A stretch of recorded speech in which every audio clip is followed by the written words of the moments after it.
الثالث: يا فصلي المحبب الهادئ المؤدب، إن تحسنوها صحبتي تنالكم محبتي.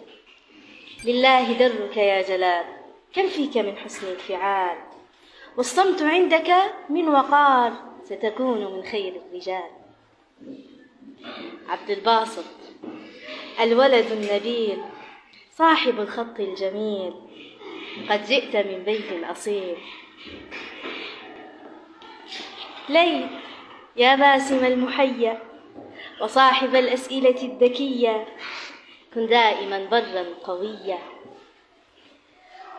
إبراهيم: يا سمي النبي، يا تالي القرآن بالصوت النبي، لا تبرحن حتى تختم، وخيرنا من عالم قد علم.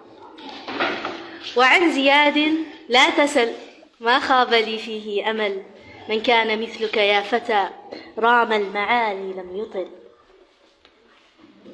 محمد حنيش: المبدع الرسام، وجهه البسام، ومثله قليل في خطه الجميل.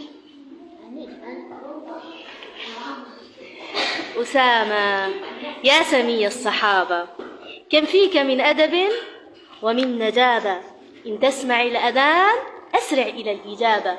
من هو الصحابي اللي اسمه أسامة؟ تعرفه؟ أسامة بن زيد. محمد ناجي: مؤدب وذو خلق، وزان قوله الصدق، وإن تريد زيادة فأكثر التلاوة.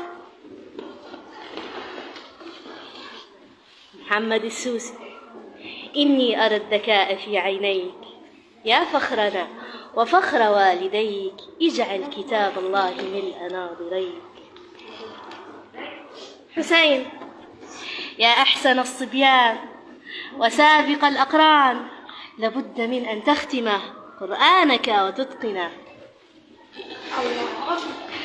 حسني: قصصك الطريفة نحبها، وأنت في دراسة مجدها، علمتنا أن نرحم الفقير ونعطي الكثير.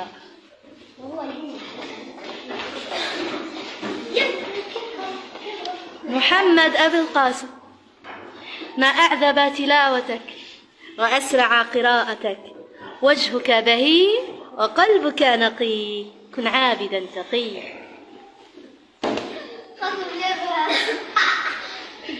محمد الفقيه: يا طالب النبي. محمد يحب الخيل، عنده خيل ولا؟ الخيل عاديات تعدو على العدات، بفارس النبيل إيمانه أصيل.